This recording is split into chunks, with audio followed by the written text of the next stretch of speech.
ఇది పెద్ద మంచి మంచి ప్రశ్న అడిగినరు. ఇది ఇది ఇది ఇది ఇది లోపాయకారిగా తెలిసినటువంటి ఒక ముచ్చటే నేషనల్ హెరాల్డ్ కేసులో పేరు వస్తుందని చెప్పని కావాలని చెప్పని కూడా చేయొచ్చు. అసలు ఆ లేఖ రేవంత్ రెడ్డి రాసినేమో కూడా తెలియదు.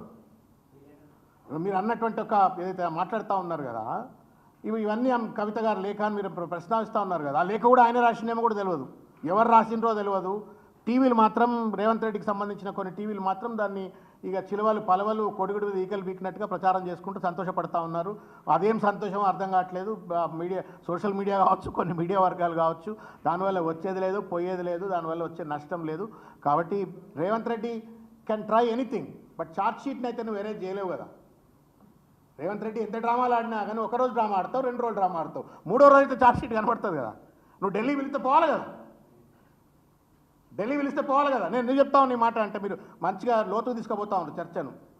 ఇటువంటి చిల్లర వేషాలు వేస్తుండనే నాకున్న సమాచారం ప్రకారంగా రాహుల్ గాంధీ ముఖం చూస్తలేడని చెప్పని ఈ కాంట్రాస్ట్ చెప్తా ఉన్నా మీకు. నేను ఇవాళ మహేష్ గౌడ్ గారు ఢిల్లీలో ఉన్నారు, కులగణన పేరు మీద పవర్ పాయింట్ ప్రజెంటేషన్ చేస్తూ.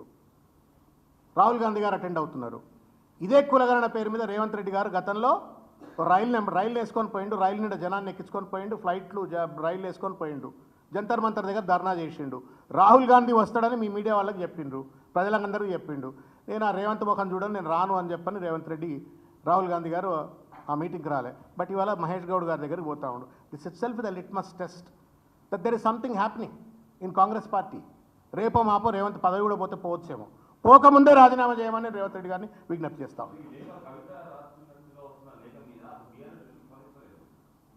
నేను అడుగుతా ఉన్నాను ఇప్పుడు, రాహుల్ గాంధీ రేవంత్ రెడ్డి ముఖం చూడటానికి ఇష్టపడలేదు, కాంగ్రెస్ ఎందుకు స్పందిస్తలేదు?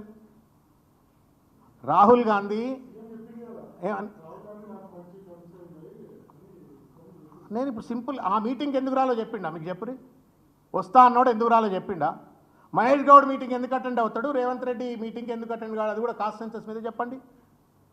రేపో మాపో రేవంత్ రెడ్డిని పీకేస్తున్నారు అని చెప్పని గాంధీ భవన్లో చర్చ జరుగుతుంది, కాంగ్రెస్ పార్టీ ఎందుకు ఖండించదు?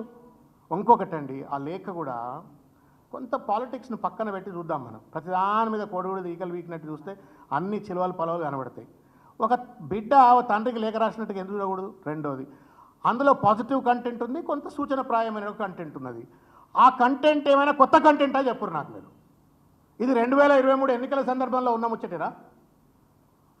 అంతే కదా. అందులో పేర్కొన్న చాలా అంశాలు కూడా తను ఏదైతే సూచనప్రాయంగా చేసినట్టు అంశాలు ఒకవేళ వారే రాస్తే, వారు రాసిందో లేదో మీరు ఇప్పుడు 7:30 పోయితే మీరు అడిగితే వారు చెప్తారు, ఏదో అది తేలిపోతుంది, దూదికి పాలకు పాలు నీళ్ళు తేలిపోతాయి.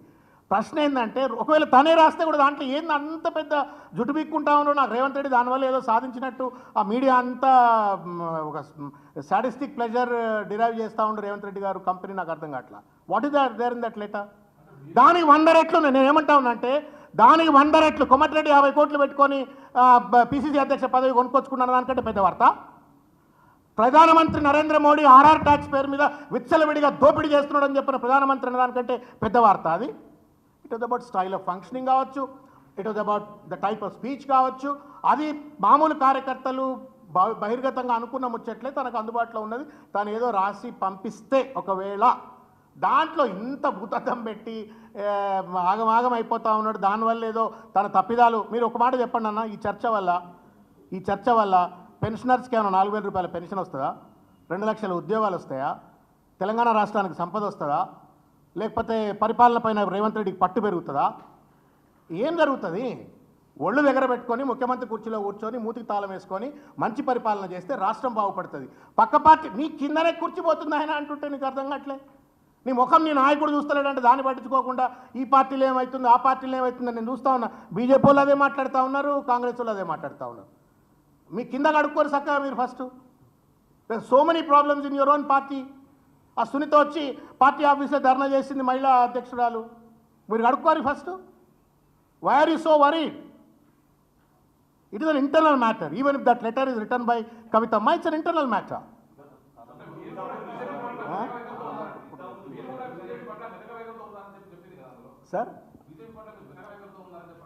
సార్ నేను ఒక విషయం చెప్పగలుగుతాను. నేను బీజేపీ పట్ల నరేంద్ర మోడీ గారి పట్ల కేసీఆర్ గారు మాట్లాడినంత బలంగా దేశంలో రాహుల్ గాంధీ గారు కూడా మాట్లాడలే. గట్స్ ఉండి ఫాసిస్ట్ ప్రైమ్ మినిస్టర్ అన్నటువంటి ఒక మొగోడు ఎవడన్నా ఒక వ్యక్తి పేరు చెప్పండి, కేసీఆర్ గారు కాకుండా. తన అభిప్రాయం కావచ్చు, తనకు వచ్చిన అభిప్రాయం కావచ్చు. దో వాట్ ఇస్ దట్ మీన్? ఇంకొక విషయం చెప్తా ఉన్నా. 25 సంవత్సరాలుగా కేసీఆర్ గారిని నిరంతరంగా చూస్తూ వస్తున్నాం.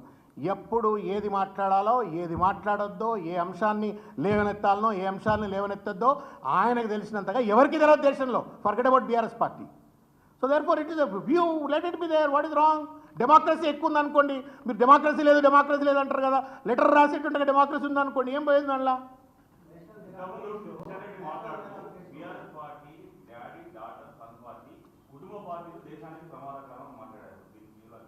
సార్ ఇప్పుడు నేను 100 పేర్లు చూపెడతా.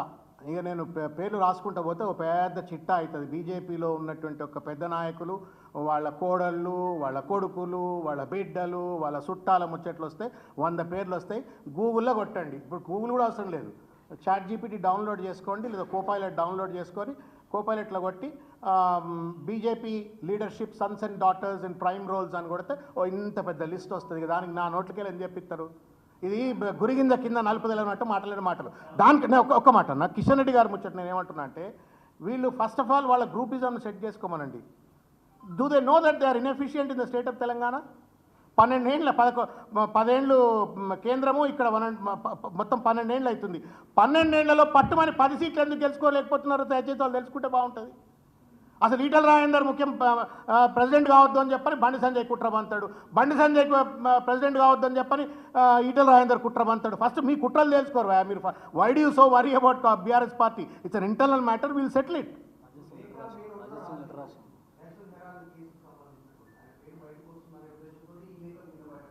నేను అన్న కదా ఆల్రెడీ, ఏమన్నా డ్రామాలు చేయొచ్చు రేవంత్ రెడ్డి.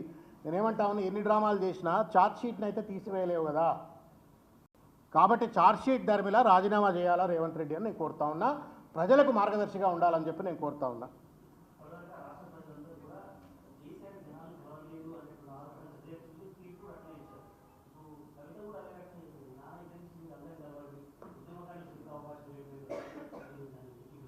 నేనేమంటున్నా అంటే, అసలు ఆ లేకే తప్పుడు లేకేమో అన్న తర్వాత why are you asking me to justify or condemn the statement?